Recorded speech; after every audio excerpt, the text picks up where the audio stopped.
En el año 1752, cuando las campanas de la Catedral de Puebla resonaban bajo el cielo azul cobalto del valle, la ciudad colonial brillaba como una joya incrustada entre volcanes antiguos.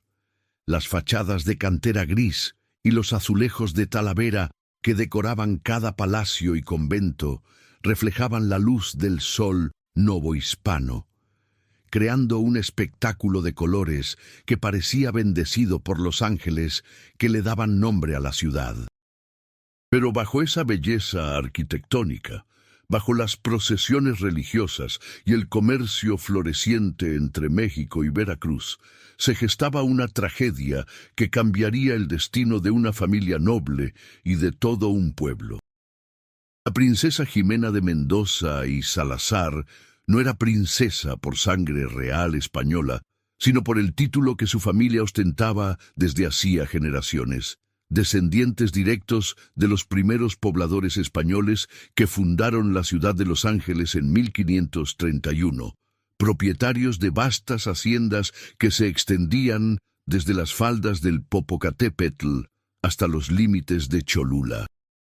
A sus 24 años, Ximena poseía una belleza que cautivaba no solo por sus rasgos delicados, ojos color ámbar como la miel de maguey, cabello negro azabache que caía en ondas hasta su cintura, sino por la inteligencia feroz que brillaba en su mirada, una inteligencia que aterrorizaba a los hombres de su clase social que esperaban sumisión y obediencia. Si estás disfrutando del comienzo de esta historia, te invito a que te suscribas al canal y dejes un comentario diciéndonos desde dónde nos estás viendo. Tu apoyo nos ayuda a seguir creando estas narrativas que tocan el corazón. La desgracia llegó a la familia Mendoza en forma de sequía.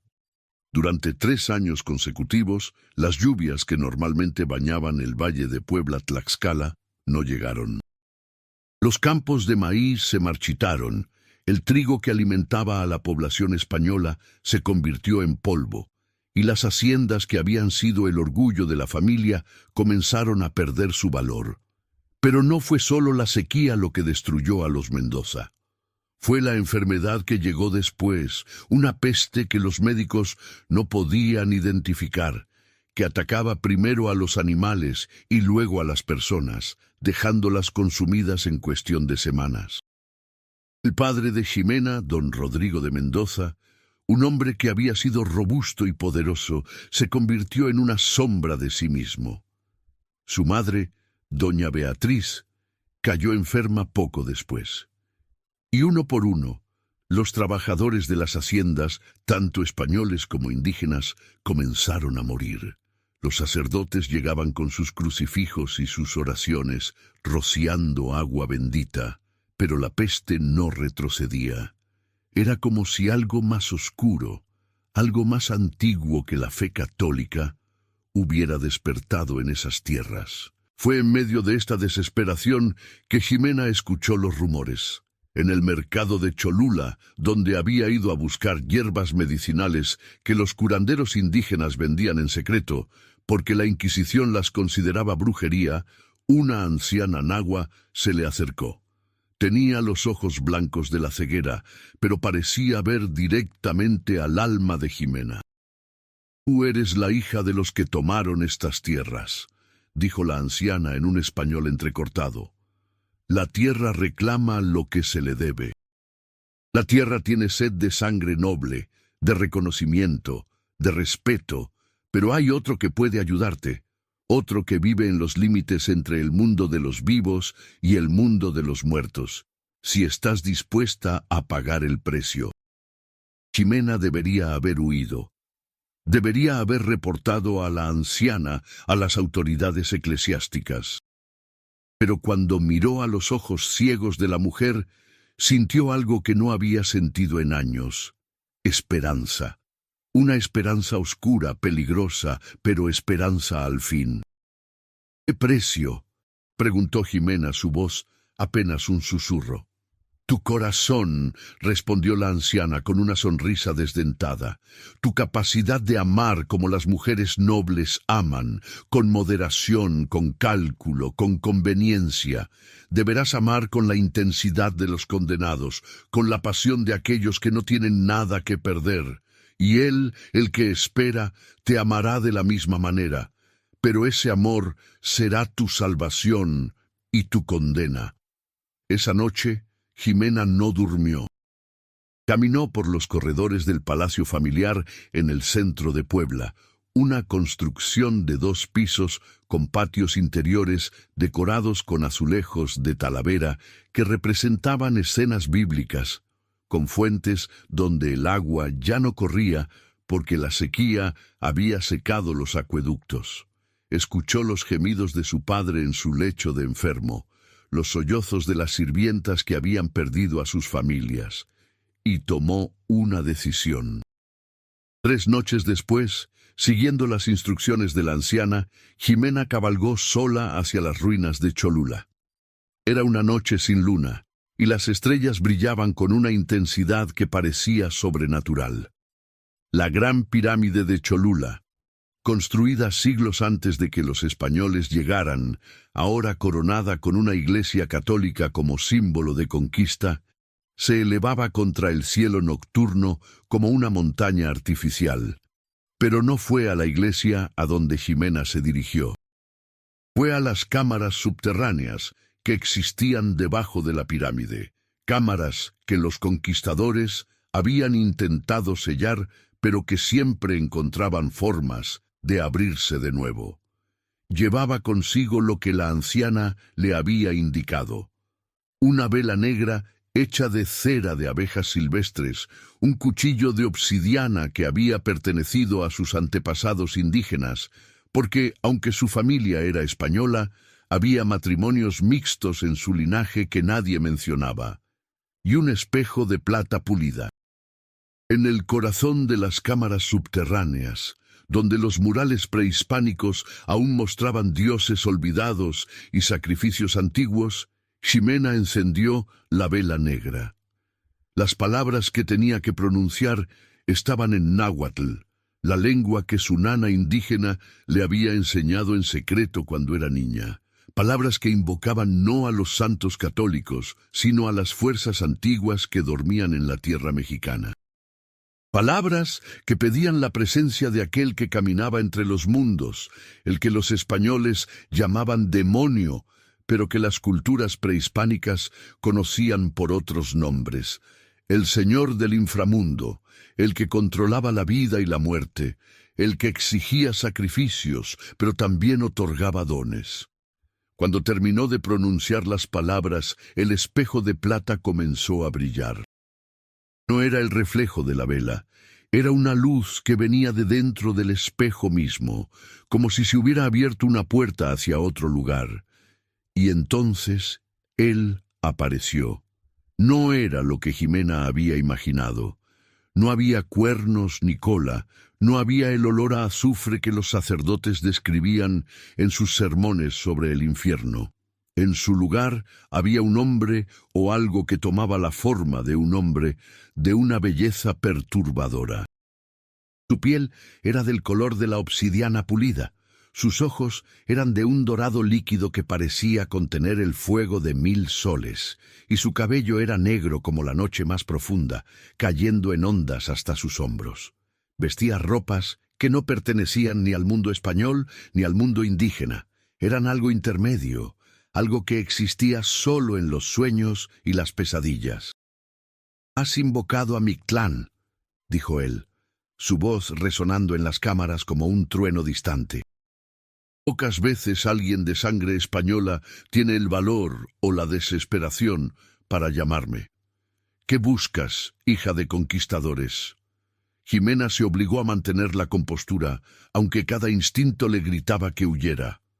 «Busco salvar a mi pueblo», respondió, levantando el mentón con orgullo. «Mi familia, mis trabajadores, todos están muriendo por una peste que ningún médico puede curar. Las tierras se han vuelto estériles. Si esto continúa, cientos morirán de hambre y enfermedad. Vengo a pedir tu ayuda. Mictlán, porque ese era el nombre que había usado, el nombre del señor azteca del inframundo, la observó con una mezcla de curiosidad y diversión. ¿Y qué ofreces a cambio?, preguntó, caminando en círculos alrededor de ella como un depredador. Los pactos conmigo no son baratos, no acepto oro ni plata, lo que quiero es algo más personal. Me ofrezco a mí misma, dijo Jimena sin vacilar. Mi alma, mi vida, lo que sea necesario. Solo pide que salves a mi gente primero. Mictlán se detuvo frente a ella, tan cerca que Jimena podía sentir el calor antinatural que emanaba de su cuerpo.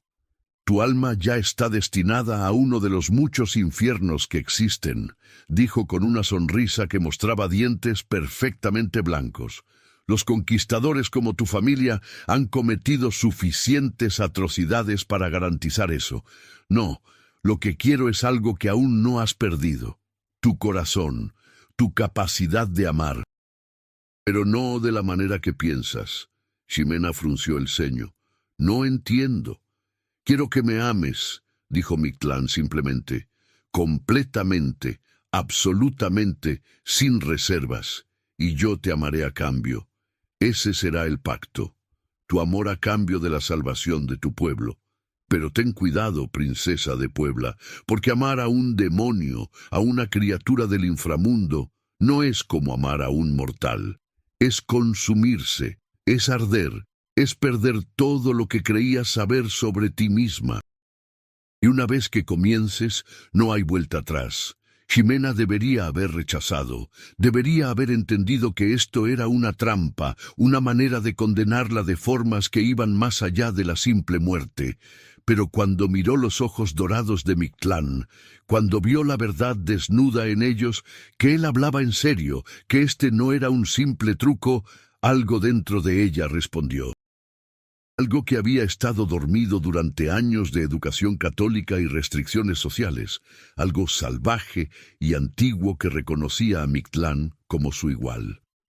«Acepto», dijo Ximena. «Haré el pacto». Mictlán extendió su mano y Ximena la tomó. El contacto fue como tocar fuego y hielo simultáneamente. En ese momento sintió que algo cambiaba dentro de ella, como si una puerta que había estado cerrada durante toda su vida se abriera de golpe. Y cuando Mictlán la atrajo hacia sí y la besó, un beso que sabía a cenizas y a promesas rotas, Ximena supo que había sellado su destino de una manera que ni siquiera podía comprender completamente. Cuando regresó a Puebla al amanecer, cabalgando a través de los campos secos, Ximena notó algo extraño. Las nubes oscuras y pesadas, se habían comenzado a formar en el horizonte, y para cuando llegó al palacio familiar, las primeras gotas de lluvia comenzaron a caer. No era una lluvia ordinaria. Era un diluvio, una tormenta que parecía venir directamente del cielo para lavar la tierra sedienta. Los sirvientes salieron corriendo a los patios, levantando las manos hacia el cielo, llorando de alegría. Las campanas de la catedral comenzaron a repicar, llamando a los fieles a dar gracias a Dios por el milagro. Pero Ximena sabía la verdad. No era Dios quien había enviado esta lluvia. Era Mictlán, cumpliendo su parte del pacto. Durante los días siguientes, el pueblo de Puebla experimentó una transformación milagrosa. La lluvia continuó cayendo, no de manera destructiva, sino constante y nutritiva. Los campos comenzaron a reverdecer. Los animales que habían estado al borde de la muerte recuperaron su vitalidad, y lo más extraño de todo, la peste comenzó a retroceder. Aquellos que habían estado enfermos, incluido el padre de Ximena, comenzaron a recuperarse lentamente, como si la enfermedad simplemente se evaporara. El obispo de Puebla declaró que era un milagro de la Virgen María. Se organizaron procesiones, se cantaron tedeums en la catedral, se construyó un nuevo altar en honor a la intercesión divina. Pero Ximena, de pie en la capilla privada de su familia, sabía que no tenía nada que ver con la Virgen. Era Mictlán manteniendo su promesa, y ahora ella tendría que mantener la suya.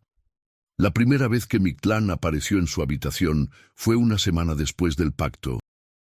Jimena estaba sentada frente a su tocador, cepillando su largo cabello negro, cuando sintió el cambio en el aire.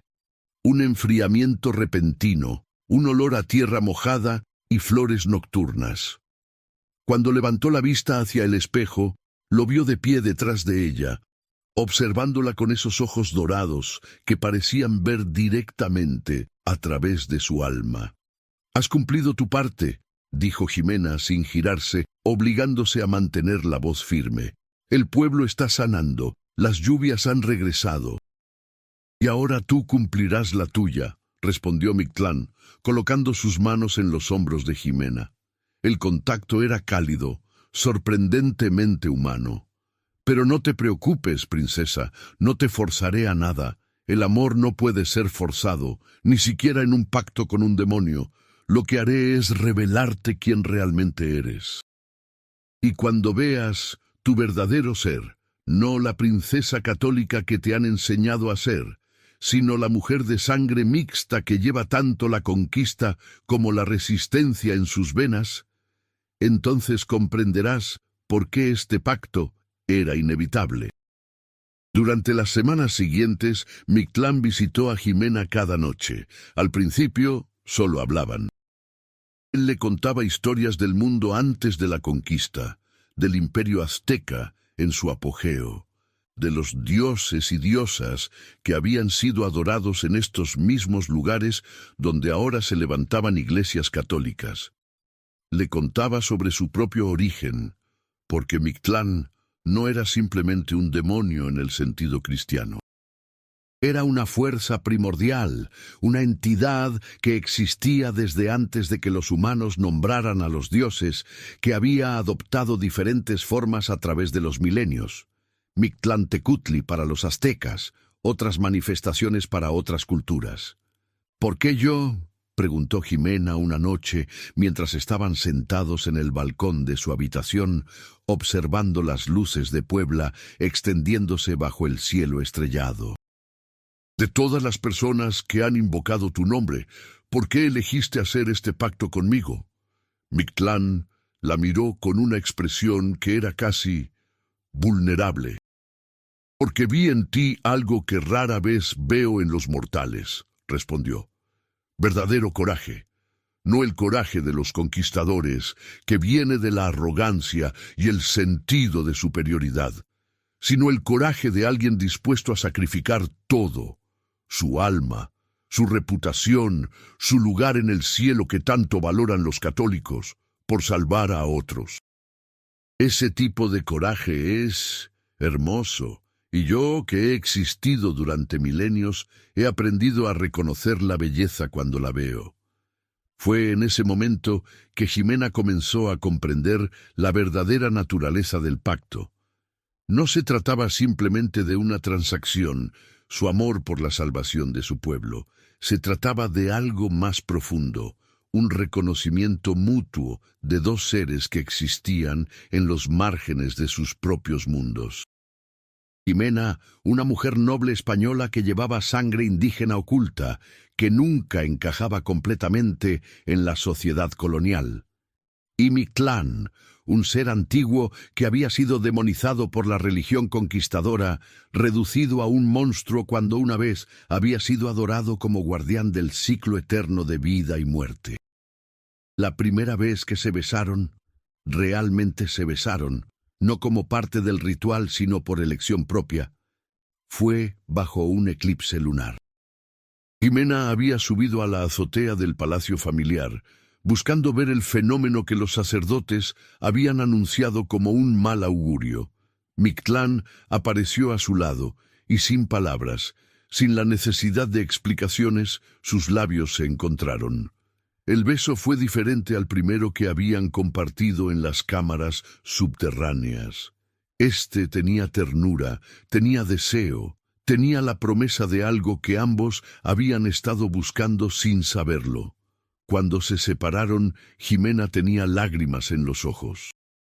Me estoy enamorando de ti, susurró, y me aterroriza. Deberías estar aterrorizada, respondió Mictlán, limpiando sus lágrimas con el pulgar. Porque yo también me estoy enamorando de ti. Y cuando un ser como yo ama, no hay límites. Destruiré todo lo que se interponga entre nosotros. Desafiaré el cielo y el infierno. Reescribiré las leyes de la existencia si es necesario. Ese es el tipo de amor que ofrezco. ¿Puedes soportarlo? Ximena no respondió con palabras.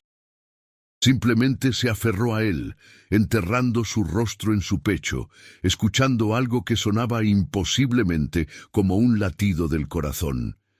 Y en ese momento supo que no había vuelta atrás. El pacto ya no era solo un acuerdo. Era una verdad que había transformado a ambos, pero el amor entre una noble española y un ser del inframundo no podía permanecer oculto para siempre. Los rumores comenzaron a circular en Puebla. Los sirvientes susurraban sobre luces extrañas en la habitación de la princesa Ximena, sobre voces que escuchaban en la noche, sobre cómo había cambiado desde que la lluvia regresó. Algunos decían que había hecho un pacto con el diablo, otros que estaba poseída por un demonio. Y lentamente, inevitablemente, esos rumores llegaron a los oídos del obispo. Fue don Rodrigo, el padre de Ximena, quien finalmente la confrontó. Había recuperado su salud, pero su rostro aún mostraba las cicatrices de la enfermedad que casi lo mata. Se paró en la entrada de la habitación de su hija, con la mandíbula apretada y los ojos llenos de una mezcla de miedo y decepción. ¿Es verdad?, preguntó. ¿Has hecho un pacto con fuerzas oscuras? Ximena, de pie junto a la ventana, giró lentamente para enfrentar a su padre. Ya no era la joven obediente que había sido antes. Había algo diferente en su postura, en su mirada, una confianza que venía de conocer su propio poder. Sí, respondió simplemente. Hice un pacto para salvarte, para salvar a todos, y lo haría de nuevo sin dudarlo. Don Rodrigo palideció. Entonces, estás condenada. La Inquisición no tiene poder sobre mí, interrumpió Ximena. No mientras él me proteja. Y lo hace. Me protege porque me ama, padre, como yo lo amo a él. Eso es imposible, gritó don Rodrigo. No puedes amar a un demonio. Es contra natura, es pecado mortal. ¿Y qué hay de los pecados que tú y tus antepasados cometieron cuando conquistaron estas tierras? Respondió Ximena, su voz fría. Los asesinatos, las violaciones, la destrucción de civilizaciones enteras. Eso no es pecado. Al menos el pacto que hice salvó vidas. Puedes decir lo mismo de las acciones de los conquistadores. El silencio que siguió fue tenso, peligroso. Don Rodrigo sabía que su hija tenía razón, pero admitirlo significaría cuestionar todo el sistema sobre el que su familia había construido su poder y riqueza. No puedo protegerte, dijo finalmente, su voz quebrada. Si el obispo decide investigarte, si la Inquisición viene, no necesito tu protección, respondió Ximena. Tengo la mía propia. Esa noche, cuando Mictlán apareció, Ximena le contó todo. Él la escuchó en silencio, y cuando terminó, había una oscuridad en sus ojos que Ximena no había visto antes. Podemos irnos, dijo Mictlán. Puedo llevarte a un lugar donde la Inquisición nunca te encontrará, a mi reino, al inframundo, donde las leyes de los mortales no tienen poder. ¿Y dejar que mi pueblo enfrente las consecuencias?, preguntó Ximena. ¿Dejar que castiguen a mi familia, a los sirvientes, a todos los que me conocen? No, no huiré. Entonces pelearemos, dijo Mictlán con una sonrisa que mostraba todos sus dientes. Les mostraremos que el poder que desprecian, la magia antigua que intentaron erradicar, nunca desapareció realmente. Solo estaba esperando el momento correcto para resurgir. Lo que sucedió en las semanas siguientes fue una batalla no de espadas, sino de voluntades, de creencias, de dos visiones del mundo colisionando en el corazón de Puebla colonial. El obispo envió inquisidores para investigar a Jimena. Ella los enfrentó con documentos, con testigos que juraban que era una buena católica, con la evidencia de que había salvado al pueblo cuando la Iglesia no pudo. Pero los inquisidores no se dejaban convencer fácilmente.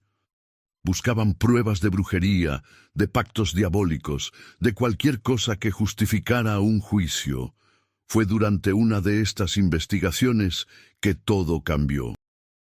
Uno de los inquisidores, un hombre joven llamado Fray Sebastián, con ojos fanatizados y una fe inquebrantable, decidió confrontar directamente a Jimena. Irrumpió en el palacio con soldados, exigiendo que se sometiera a examen. Y cuando Jimena se negó, cuando se paró frente a ellos con los ojos brillando de desafío, Fray Sebastián ordenó su arresto. Fue entonces cuando Mictlán apareció. No discretamente, no en las sombras. Apareció en pleno día, en el patio central del palacio, frente a todos los presentes. Su forma era más imponente que nunca, no completamente humana, pero tampoco monstruosa. Era algo intermedio, algo que hacía que los presentes cayeran de rodillas, algunos en adoración, otros en terror absoluto. «Nadie toca a mi amada», dijo Mictlán, su voz resonando como trueno. «Nadie que valore su vida se atreve a lastimar a Jimena de Mendoza». Fray Sebastián, temblando pero aún desafiante, levantó su crucifijo. «En el nombre de Dios, te ordeno que regreses al infierno». Mictlán se rió, una risa que sacudió los cimientos del palacio. Tu Dios es un recién llegado a estas tierras, sacerdote. Yo estaba aquí antes de que los españoles trajeran sus cruces.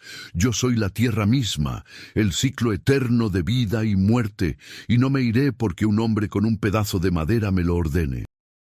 Lo que sucedió a continuación fue presenciado por docenas de personas y se convertiría en una leyenda que se contaría en Puebla durante generaciones. Mictlán no atacó al inquisidor. En su lugar, hizo algo mucho más poderoso. Reveló la verdad. Con un gesto de su mano, hizo que el suelo bajo los pies de Fray Sebastián se volviera transparente, mostrando las capas de historia debajo.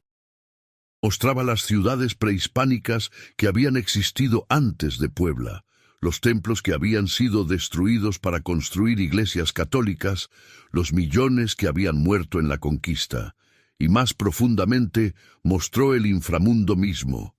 No un lugar de tortura eterna, sino un reino de transición, donde las almas descansaban antes de renacer, donde el ciclo continuaba sin fin. «Esta es mi verdad», dijo Mictlán. «No soy el enemigo que tu iglesia dice que soy. Soy simplemente parte del ciclo». Y Jimena, al amarme, al aceptarme, ha reconocido algo que tu religión intentó borrar, que hay más de una forma de ver lo divino, que la espiritualidad de estas tierras no murió con la conquista.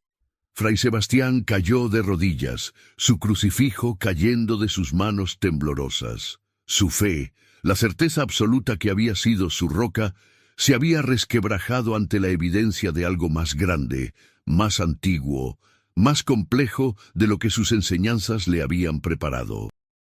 Cuando la visión terminó, cuando el suelo volvió a ser sólido, el inquisidor no habló. Simplemente se levantó, recogió su crucifijo y se marchó. Los soldados que había traído consigo lo siguieron en silencio. Y aunque el obispo intentaría continuar la investigación en las semanas siguientes, descubriría que nadie en Puebla estaba dispuesto a testificar contra Jimena. Porque todos habían visto lo que Mictlán había mostrado. Todos habían sentido la verdad de sus palabras. Los meses que siguieron fueron de transformación para Puebla. Lentamente, discretamente, las antiguas prácticas comenzaron a resurgir. Los curanderos indígenas salieron de las sombras, ofreciendo sus servicios abiertamente. Los rituales prehispánicos, mezclados ahora con elementos católicos en un sincretismo que caracterizaría la religión mexicana durante siglos, comenzaron a celebrarse. Y en el centro de todo esto estaban Ximena y Mictlán, no como gobernantes, sino como símbolos de lo que era posible cuando dos mundos se encontraban no con violencia, sino con amor. Pero el pacto que habían hecho tenía un precio que aún no se había revelado completamente, porque amar a un ser del inframundo significaba que Ximena ya no era completamente mortal. Su envejecimiento se había ralentizado casi hasta detenerse. Mientras sus contemporáneos envejecían, ella permanecía joven. Y con cada año que pasaba, se volvía más obvio que había cruzado un umbral del que no había retorno. Fue 5 años después del pacto original que Ximena descubrió que estaba embarazada. Era imposible, o debería haberlo sido. Mictlán era un ser del inframundo, no completamente de este mundo, pero el amor que compartían había creado algo nuevo, algo que desafiaba las leyes de la naturaleza y lo sobrenatural. ¿Qué será?, preguntó Ximena, su mano en su vientre aún plano, mirando a Mictlán con una mezcla de asombro y miedo. Algo que nunca ha existido antes, respondió Mictlán, arrodillándose ante ella, presionando su oído contra su vientre, como si pudiera escuchar al niño aún no formado. Un hijo nacido del amor entre lo mortal y lo eterno, entre lo conquistado y el conquistador, entre la luz y la oscuridad. Será un puente, Ximena, un puente entre mundos. El embarazo de Ximena se convirtió en otra fuente de rumores y asombro en Puebla. Algunos lo veían como una maldición, otros como un milagro. Pero para Ximena era simplemente la consecuencia natural del pacto que había hecho, no un precio a pagar, sino un regalo inesperado. El niño, una niña, nació en la noche del Día de Muertos, cuando el velo entre los mundos era más delgado. El parto fue presenciado por parteras indígenas que cantaron en náhuatl, invocando a las diosas antiguas de la fertilidad y el nacimiento. Y cuando la niña finalmente llegó al mundo, llorando con una fuerza que sacudió las paredes de la habitación, todos los presentes supieron que habían sido testigos de algo extraordinario. La niña tenía la piel de Ximena y los ojos dorados de Mictlán. Pero había algo más, algo que solo se revelaría con el tiempo. Podía ver ambos mundos simultáneamente, el mundo de los vivos y el mundo de los muertos.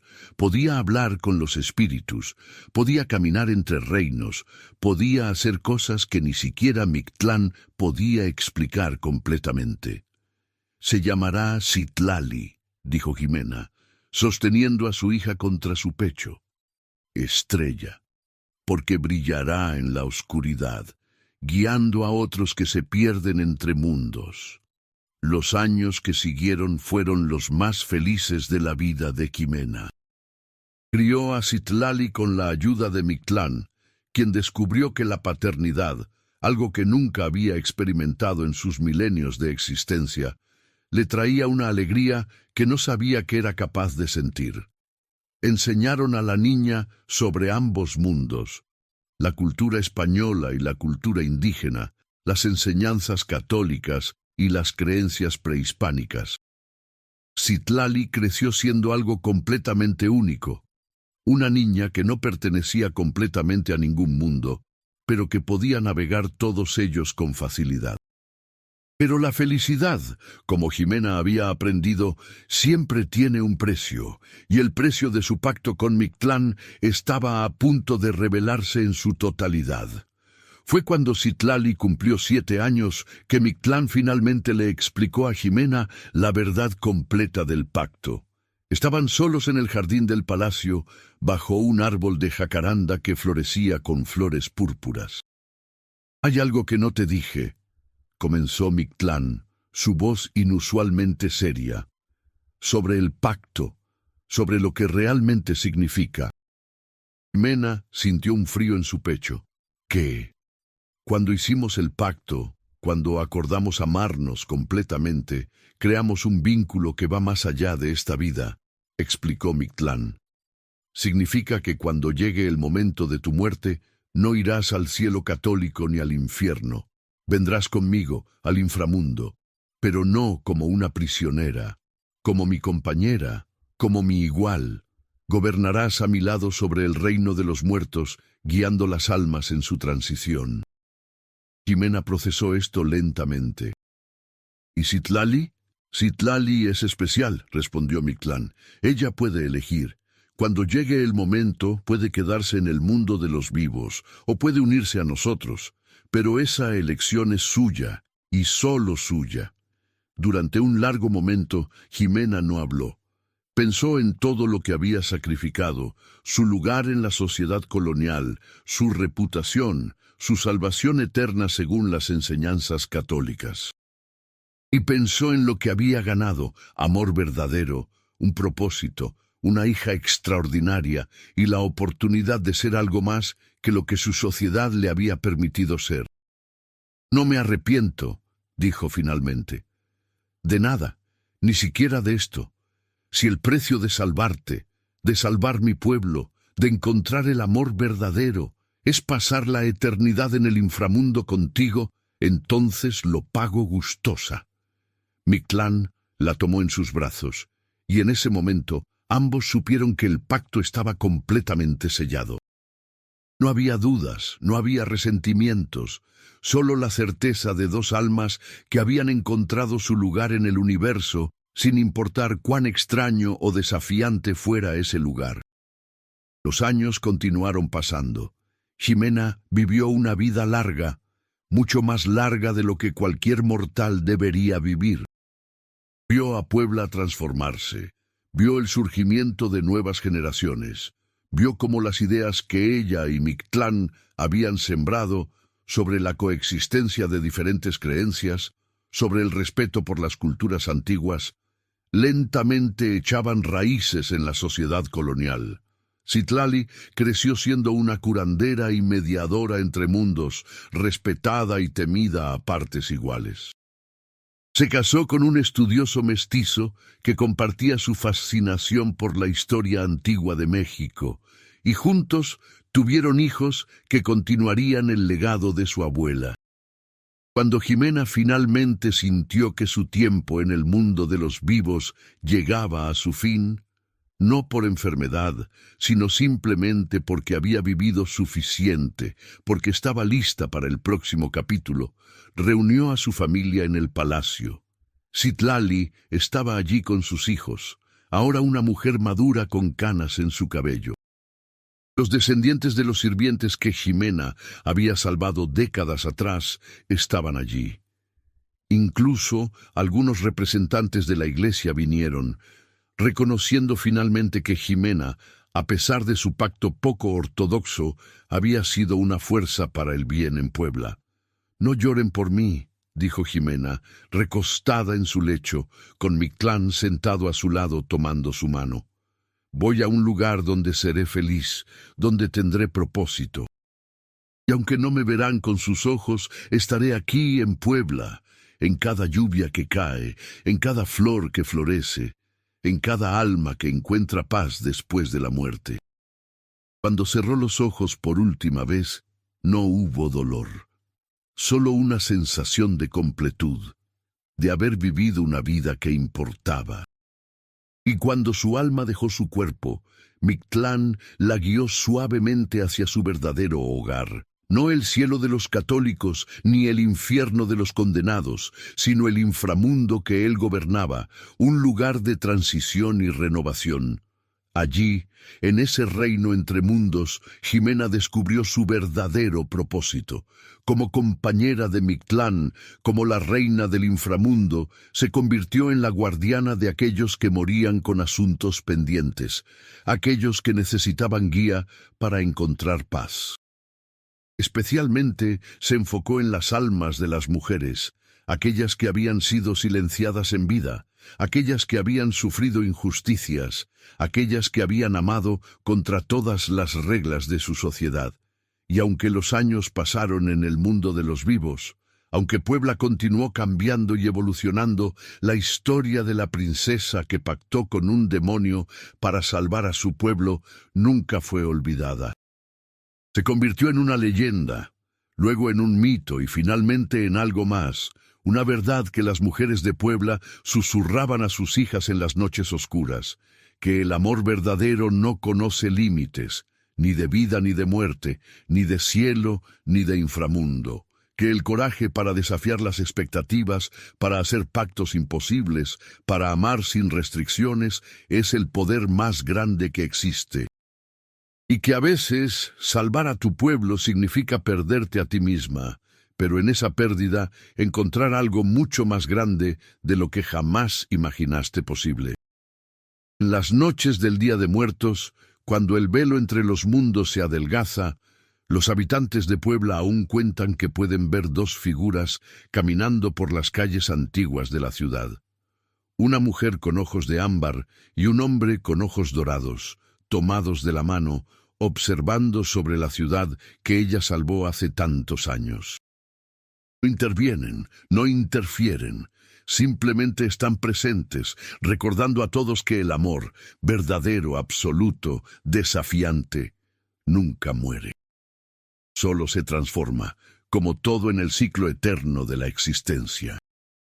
Y esa, al final, fue la verdadera magia del pacto entre la princesa de Puebla y el demonio del inframundo, no que salvó vidas o que desafió a la Inquisición, sino que demostró que incluso en un mundo de conquista y opresión, de reglas rígidas y castigos severos, el amor podía encontrar una manera. Siempre encontraba una manera.